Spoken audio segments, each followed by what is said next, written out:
ನಮ್ಮ ಸ್ನೇಹಿತರು ಹೇಳಿದಂಗೆ ನಾವು 3 ಬೇಡಿಕೆಗಳನ್ನು ಪ್ರಮುಖವಾಗಿ ಇಡ್ತಾ ಇರುವಂಥದ್ದು ಸರ್ಕಾರ ಮುಂದೆ. ಮೊದಲಿಗೆ ಉಗ್ರಪ್ಪ ಅವರಿಗೆ ರಾಜ್ಯಸಭೆಗೆ ಸದಸ್ಯರನ್ನಾಗಿ ನೇಮಕ ಮಾಡಬೇಕು ಉದ್ಯೋಗದಲ್ಲಿ. ಅದರ ಜೊತೆಗೆ ನಮ್ಮ ಈ ಹಳೆ ಮೈಸೂರು ಭಾಗದಲ್ಲಿ ನಾಯಕ ಸಮುದಾಯದ ಹಿರಿಯ ಮುಖಂಡರಾದಂತಹ ಎಸ್ ಸಿ ಬಸವರಾಜ್ ಅವರಿಗೆ ಎಂಎಲ್ಸಿ ಸದಸ್ಯರಾಗಿ ನೇಮಕ ಮಾಡಬೇಕಾಗಿದೆ. ಯಾಕಂತ ಹೇಳಿದ್ರೆ ಸುಮಾರು 40 ವರ್ಷದಿಂದ ಅವರು ರಾಜಕೀಯದಲ್ಲಿ ತಮ್ಮನ್ನು ಸಕ್ರಿಯವಾಗಿ ತೊಡಗಿಸಿಕೊಂಡು ಬಂದಿದ್ದಾರೆ.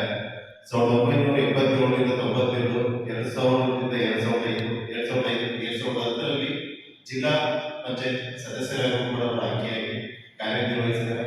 ಮತ್ತೆ 2003ರಿಂದ 2004 ಜಿಲ್ಲಾ ಪಂಚಾಯತ್ ಅಧ್ಯಕ್ಷರಾಗೂ ಕೂಡ, ಮೈಸೂರು ಜಿಲ್ಲಾ ಪಂಚಾಯತ್ ಅಧ್ಯಕ್ಷರಾಗೂ ಕೂಡ ಅವರು ಸಕ್ರಿಯವಾಗಿ ಕಾರ್ಯನಿರ್ವಹಿಸಿದ್ರು.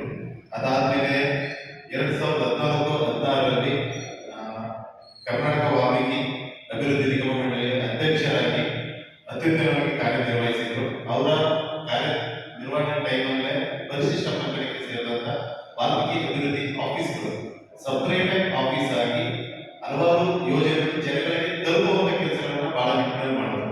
ಈಗ ಮೊದಲೇ ಹೇಗಿತ್ತು ಸಮಾಜ ಕಲ್ಯಾಣ ಇಲಾಖೆ ಆಫೀಸ್ ಮೇಲೆ ವಾಲ್ಮೀಕಿ ನಿಗಮ ಆಫೀಸ್ ಕೂಡ ಇತ್ತು. ಬಟ್ ಅವರ ಅವಧಿಯಲ್ಲಿ ಏನಾಯಿತು, ಆಫೀಸ್ ನ ಸಪರೇಟ್ ಮಾಡಿದ್ರು. ಅವರ ಕೆಲಸಗಳು ಬೇಗ ಅನುಕೂಲ ಆಗೋ ತರ ಜಿಲ್ಲಾ ಕೇಂದ್ರಗಳಲ್ಲಿ ಸಪರೇಟ್ ಆಫೀಸ್ಗಳನ್ನು ಮಾಡಿ ಅವರ ಕೆಲಸಗಳಾಗೋ ತರ ಮಾಡಿದ್ದಾರೆ. ಮತ್ತೆ ಅವರು ಕೆಪಿಸಿಸಿ ಕೂಡ ಹಲವಾರು ಹುದ್ದೆಗಳನ್ನು ತಗೊಂಡಿದ್ದಾರೆ. 2000 ಕೆಪಿಸಿಸಿ ಕಾರ್ಯದರ್ಶಿಯಾಗಿ ಉಡುಪಿ ಜಿಲ್ಲಾ ಉಸ್ತುವಾರಿಯಾಗಿ ಕೂಡ ಯಶಸ್ವಿಯಾಗಿ ಕಾರ್ಯ ಮಾಡಿದ್ದಾರೆ. ಅದರ ಜೊತೆಗೆ ಪ್ರೆಸೆಂಟ್ ಇವಾಗ ಅಲ್ಲಿ ಪ್ರಧಾನ ಕಾರ್ಯದರ್ಶಿಯಾಗಿ ಚಾಮರಾಜನಗರ ಜಿಲ್ಲೆಯ ಕೊಳ್ಳೇಗಾಲ ವಿಧಾನಸಭಾ ಕ್ಷೇತ್ರ ಮತ್ತೆ ಗುಂಡ್ಲುಪೇಟೆ ವಿಧಾನಸಭಾ ಕ್ಷೇತ್ರ ಇದರಲ್ಲಿ ಉಸ್ತುವಾರಿಯಾಗಿ ಕಾರ್ಯನಿರ್ವಹಿಸುತ್ತಿದ್ದಾರೆ. ಅದರ ಜೊತೆಗೆ ಒಬ್ಬ ರಾಜಕಾರಣಿ ಮುಸ್ಲಿಂ ಅವರು ಸಮುದಾಯದಲ್ಲಿ ಹಿರಿಯ ಮುಖಂಡ. ಮತ್ತೆ ಈಗ ಅವರ ಎಂಎಲ್ಸಿ ಮಾಡಬೇಕು ಅನ್ನೋದು ನಮ್ಮ ಸಮುದಾಯದ ಬೇಡಿಕೆ ಆಗಿದೆ. ಕಾರಣ ಏನಂತ ಹೇಳಿದ್ರೆ, ಈಗ ಸ್ವತಂತ್ರ ಬಂದಾಗಿಂದ ಬೇರೆ ಪಕ್ಷಗಳು ಬಿಜೆಪಿ ಆಗ್ಬೋದು, ಜೆಡಿಎಸ್ ಆಗ್ಬೋದು ನಾಯಕ ಸಮುದಾಯಕ್ಕೆ ಎಂಎಲ್ಸಿ ಕೊಟ್ಟಿದ್ದಾರೆ. ಬಟ್ ಸ್ವಾತಂತ್ರ್ಯ ಬಂದಾಗಿಂದ ಮೈಸೂರು ಮತ್ತೆ ಚಾಮರಾಜನಗರ ಜಿಲ್ಲೆಯಲ್ಲಿ ಇದುವರೆಗೂ ನಾಯಕ ಸಮುದಾಯಕ್ಕೆ ಎಂಎಲ್ಸಿ ಸೀಟ್ ಕೊಟ್ಟಿಲ್ಲ. ಇದು ಬಹಳ ಅನ್ಯಾಯ ಆಗ್ತಾ ಇದೆ. ಇವಾಗ ಇರೋದ್ರಲ್ಲಿ ಕೇಪಬಲ್ ಇದ್ದಾರೆ, ಎಂಎಲ್ಸಿ ಸೀಟ್ಗೆ ಕೇಪಬಲ್ ಇದ್ದಾರೆ.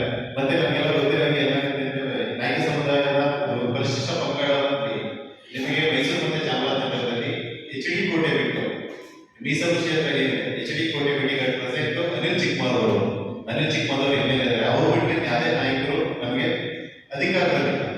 ಅದಕ್ಕೋಸ್ಕರ ಇನ್ನೊಂದು ಅವಕಾಶನ ಎಂಎಲ್ಸಿ ಕೊಡಬೇಕು ಅಂತೇಳಿ ನಮ್ದು ಒಗ್ಗೂಡಿನ ಬೇಡಿಕೆ ಇದೆ. ಅವ್ರನ್ನ ಸಲ ಮಾಡಲೇಬೇಕು. ಕಾರಣ ಏನಂತಂದ್ರೆ, ಪ್ರತಿ ಸಲ ನಾವು ಬೇಡಿಕೆಗಳನ್ನ ಇಡ್ತಾ ಇದೀವಿ, ಅದಕ್ಕೊಂದೊಂದು ಕಾರಣಗಳನ್ನ ಹೇಳಿ ಮುಂದುವರ್ಸ್ಕೊಂಡು ಬರ್ತಾ ಇದ್ದಾರೆ. ಈಗ ಎಂಎಲ್ಸಿ ಸೀಟು ಈಗಲೂ ಖಾಲಿ ಆಗ್ತಾ ಇದೆ. ಅದಕ್ಕೋಸ್ಕರ ನಮ್ಮ ನಾಯಕ ಸಮುದಾಯಕ್ಕೆ ಒಂದು ಅವಕಾಶ ಮಾಡಿಕೊಡ್ಬೇಕು. ಯಾಕಂದ್ರೆ ನಾವಿಲ್ಲಿ ಪ್ರಬಲವಾಗಿದ್ದೀವಿ, ಮೈಸೂರು ಮತ್ತೆ ಚಾಮರಾಜನಗರದಲ್ಲಿ ಪ್ರಬಲವಾಗಿದ್ದೀವಿ. ಅದಕ್ಕೋಸ್ಕರ ನಮಗೆ ನಾಯಕ ಸಮುದಾಯಕ್ಕೆ ಕೆಪಿಸಿಸಿ ಎಂಎಲ್ಸಿ SC ಬಸವರಾಜ್ ಅವರಿಗೆ ಮಾಡಿಕೊಡ್ಬೇಕಾಗಿ ಈ ಮುಖಾಂತರ ಸರ್ಕಾರನ ಕೆಪಿಸಿಸಿ